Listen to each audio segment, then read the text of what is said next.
اس کا نقصان صرف ہمیں نہیں، اس کا نقصان ہم سے زیادہ ہندوستان کو ہوگا، جیسے نیتن یاہو کا نقصان اسرائیل کو ہو ایران سے زیادہ اسرائیل کو اور ٹرمپ کا امریکہ کو ہوگا۔ یہ ایک کہیں اور سے ہوتی ہوئی ہمارے مغربی بارڈر کی طرف آ رہی ہے، تو پڑوسی ہیں ہمارے، اس بارڈر کی طرف آ گئے یا اس کی طرف آ گئے، ہمیں اس کا دھواں آئے گا، آگ پہنچی تو آگ بھی آئے گی، اس لیے ہمیں ڈیفینیٹلی سب سے زیادہ اثر اس کا ہمارے اوپر۔ تو اب اس کو بچانے کے لیے، ناخلف اولاد کو بچانے کے لیے ابا جان نے تو آنا تھا، تو ابا جان بھاگے بھاگے آئے پاکستانی آرم فورسز نے، کہ ہم نے کبھی دشمن کو ایزی نہیں لینا۔ بسم اللہ الرحمن الرحیم۔ ڈیلی سرزمین کے پروگرام آگاہی سے میں ہوں سفدر علی خان، اور آج میرے ساتھ پاکستان کے سپوت، پاکستان کے بیٹے، ہمارا مان، پاکستان ایئر فورس کے جوان، air vice marshal retired Sajid Habib صاحب ہیں۔ آپ نے اپنا کیریئر بطور فائٹر پائلٹ کے گزارا اور پاکستان کی سرحدوں کی، پاکستان کی شان کی حفاظت کی۔ اس کے علاوہ آپ نے ڈی جی جائنٹ آپریشن کے طور پر بھی سرو کیا۔ اس کے علاوہ آپ D G intelligence air force بھی رہے۔ تو اس وقت جو دنیا کے حالات ہیں ایران اور اسرائیل کی جنگ کے بعد، تو میں سمجھتا ہوں کہ ایئر وائس مارشل ریٹائرڈ جناب ساجد حبیب صاحب سے زیادہ کسی کی گہری نظر نہیں ہوگی، کیونکہ اس وقت دنیا ہوائی افواج کی وجہ سے ہی اپنی سلامتی کو برقرار رکھ رہی ہے یا اسی کی وجہ سے کھو رہی ہے۔ آپ نے دیکھا کہ امریکہ نے بھی ایران پر ایئر سٹرائک کی ہے، اور اسرائیل کی کامیابی بھی اس کی ایئر فورس کے ہی مرہون منت ہے۔ لیکن یہ تو غیروں کی مثال ہے، لیکن اس کے برعکس جب ہم اپنی مثال دیتے ہیں، اور یہ حالیہ جو 4 روزہ جنگ ہماری انڈیا کے ساتھ ہوئی ہے، اس ازلی دشمن نے پورے 77 سال سے وہ ہمارے خلاف لڑائی کی تیاریاں کرتا رہتا ہے، اور اس نے رافیل اور اس کے علاوہ دیگر کئی دنیا کی جدید ٹیکنالوجی سے حامل اسلحہ جات کے خزانے جمع کیے، لیکن ہماری ایئر فورس کے جوانوں نے،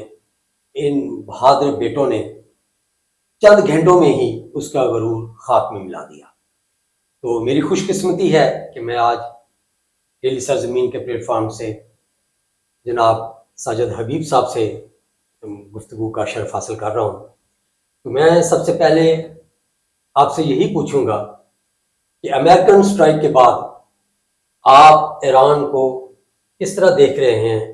اور اس سٹرائک کے بالخصوص پاکستان پر اور اس خطے پر کیا اثرات آپ دیکھ رہے ہیں؟ سردار صاحب، سب سے پہلے تو بہت شکریہ مجھے بلانے کا، اور اتنے خوبصورت الفاظ کا۔ جو کچھ ہے اللہ تعالیٰ کی رحمت کے بعد پاکستان کی وجہ سے ہے، اور جب سے کہتے ہیں کہ ہمیشہ پاکستان زندہ باد۔ دیکھیے، ابھی ہم اپنے ایسی جنگ والی کیفیت سے گزرے جو ہمارے مشرقی بارڈر پہ تھی،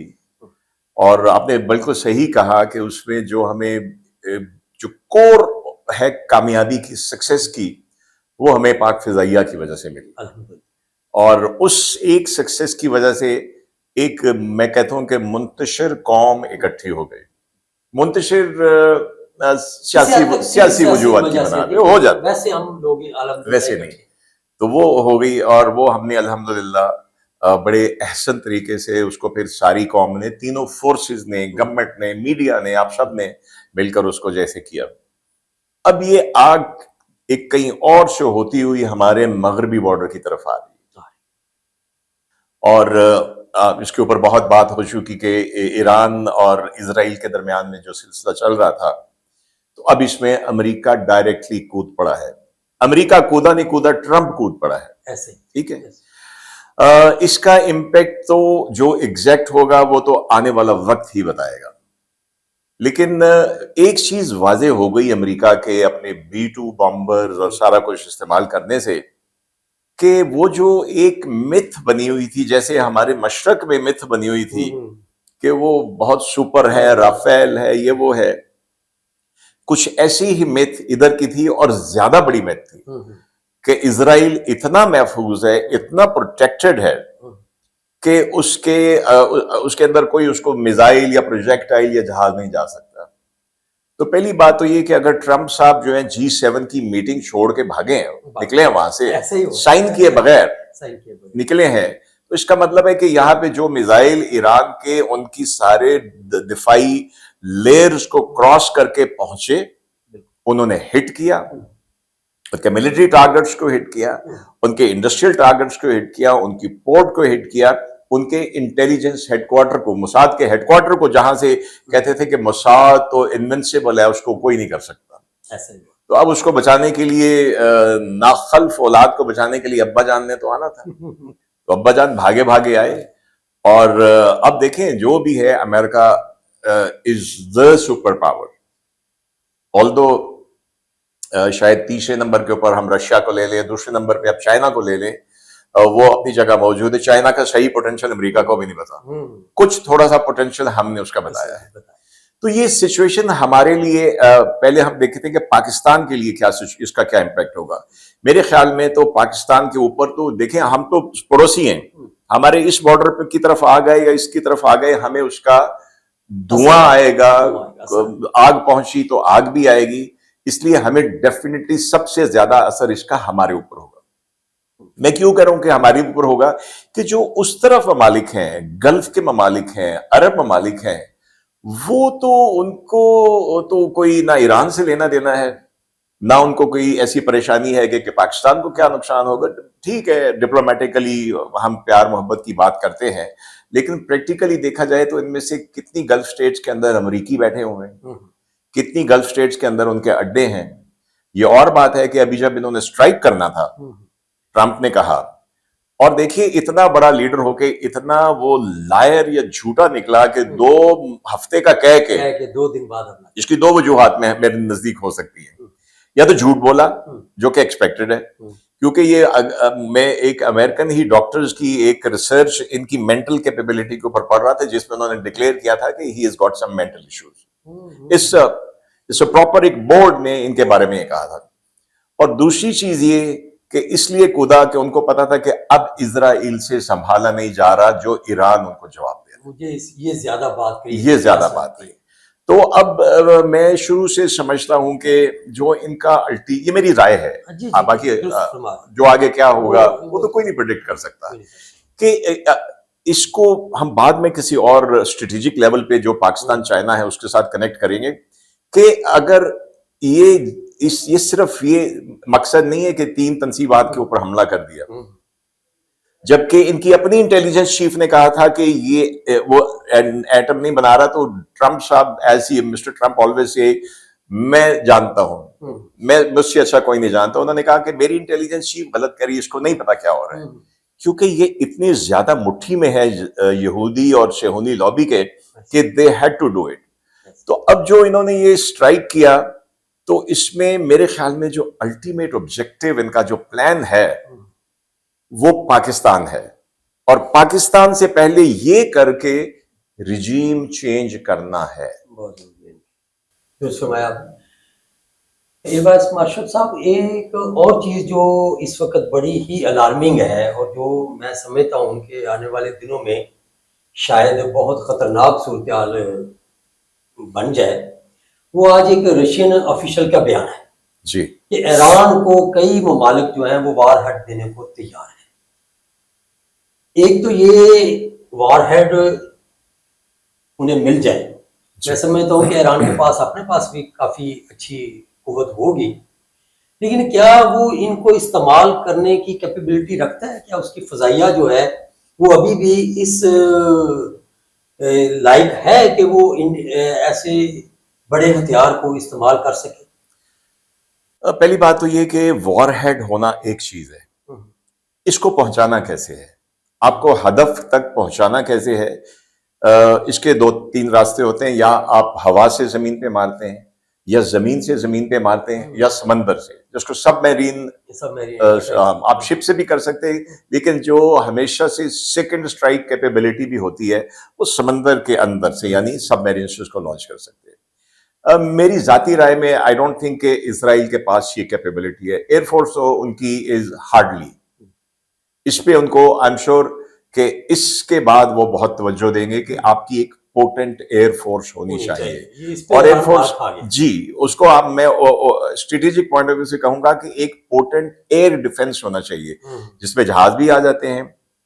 میزائل بھی آ جاتے ہیں، اور آپ کے وہ ریڈار نیٹ ورک اور سیٹلائٹ نیٹ ورک وہ سارا سسٹم آ جاتا ہے۔ تو میری ذاتی رائے میں ایسا تو کیپیبلٹی ان کے پاس نہیں ہے، لیکن اگر کوئی ان کو نیوکلیئر وار ہیڈ دینے کو تیار ہے تو وہ ڈیلیوری مینز بھی دے گا۔ اب واللہ دروغ بر گردن راوی، لیکن ان دنوں میں بہت کچھ سننے میں آ رہا ہے کہ کچھ ممالک جس میں آپ نے نام لیا، میرے خیال میں نارتھ کوریا تو سب سے پہلے ہاتھ پہ رکھ کے پہنچ جائے گا، وہ تو ہاتھ پہ رکھ کے پہنچ جائے گا کہ اسرائیل اور امریکہ کو ماننا تو ہے اٹ از، لیکن دیر آر نیوز کے شاید ان کو سرفیس ٹو سرفیس میزائل جو ہیں وہی آپشن وہی، ہاں کیونکہ میزائل ٹیکنالوجی ان کی اپنے پاس بھی بہت اچھی ہے۔ ابھی انہوں نے دیکھا نا فتح 1 فتح 2 مارے ہیں، پھر ابھی خیبر یوز کیے لمیٹڈ، اور آئی تھنک ان کے پاس ایک اور خرم شہر کے نام سے بھی ہے، وہ بڑا پوٹنٹ میزائل سسٹم ہے۔ اور میرا خیال ہے کہ اب اسرائیل کی وہ جو ڈیفنس کیپیبلٹی تھی وہ بھی دن بدن شاید ٹوٹ رہی ہے اور کم ہو گئی ہے، اور پہلے جب اٹیک اس نے میزائل کا کیا تو سننے میں یہ آیا تھا کہ صرف 10% ان کے میزائل جو ہیں وہ ان کی ڈیفنس دیوار کو توڑ کر آگے جا سکے، لیکن اب شاید وہ 35 اور 40 پر پہنچ گیا۔ ایسے ہی ہے، بالکل ایسے ہی۔ تو آنے والے دنوں میں ہم امید رکھتے ہیں کہ وہ 50 کراس کر جائے گا۔ جب اس کیپیبلٹی پر اتنے چھوٹے ملک پر میزائلوں کی بارش ہوگی تو پھر تو امریکہ کا بھاگم بھاگ آنا میرا خیال ہے کہ وہ نظر آ رہا ہے بالکل کہ وہ کس وجہ سے اتنی جلدی پہنچا ہے۔ سر میں ایک اور اس پہ یہ آپ سے پوچھنا چاہوں گا کہ ٹرمپ جو ہے، پاکستان نے اس سے امیدیں لگائی ہیں کشمیر سے کے بیان کے بعد کہ کئی سالوں کے بعد ایک عالمی سطح کے لیڈر نے کشمیر پر بات کی ہے، اور یقیناً اس وقت ڈے 1 سے ہماری شہرک جو ہے وہ کشمیر ہے، اور اب وہاں ہمارے مظلوم بہن بھائی رہ رہے ہیں جن پر انڈیا بے انتہا مظالم جو ہے کرتا ہمیں ہمیشہ نظر آتا ہے۔ تو میں سمجھتا ہوں کہ پاکستان نے اس وجہ سے اس کا ویلکم کرنا ہمارا بنتا تھا کہ ہم اسے ویلکم کریں، لیکن کیا جس طرح کہ اس نے اس حملے کے وقت جھوٹ کا سہارا لیا ہے، کیا آپ کو نظر آتا ہے کہ کشمیر کے معاملے پر واقعتاً وہ پاکستان کے لیے کچھ بہتر کردار ادا کر سکے گا؟ میں ذاتی طور پہ اس پہ ہرگز بلیو نہیں کرتا۔ کر سکے گا اور بات ہے، مودی کے ہوتے ہوئے انڈیا نہیں مانے گا۔ دیکھیں بی جے پی ہی تھی جب واجپئی صاحب جو بہت سینسیبل آدمی تھے نسبتاً بی جے پی کے، وہ پاکستان آئے، مینار پاکستان گئے، اور بات بھی آگے چلنے والی تھی۔ پھر ہمارے وہ ایشو ہو گیا، چینج آف گورنمنٹ ہو گیا، ایون جب مشرف صاحب گئے تو وہاں پہ بھی کچھ سلسلہ تھا۔ اور جہاں تک مودی ہے، اس کا نقصان صرف ہمیں نہیں، اس کا نقصان ہم سے زیادہ ہندوستان کو ہوگا، جیسے نیتن یاہو کا نقصان اسرائیل کو ہو، ایران سے زیادہ اسرائیل کو، اور ٹرمپ کا امریکہ کو ہوگا۔ یہ انشاءاللہ تعالی یہ ہوگا۔ اب جہاں تک مودی کا ہے، مجھے یاد ہے کہ جب پہلی دفعہ تھا کہ Modi is going to be the prime minister, تو Manmohan Singh was a very decent آدمی، بڑے سلجھے ہوئے اور اپنے فیلڈ میں تھے۔ تو ان کا انٹرویو مجھے یاد آتا ہے، وہ کہہ رہے تھے کہ میری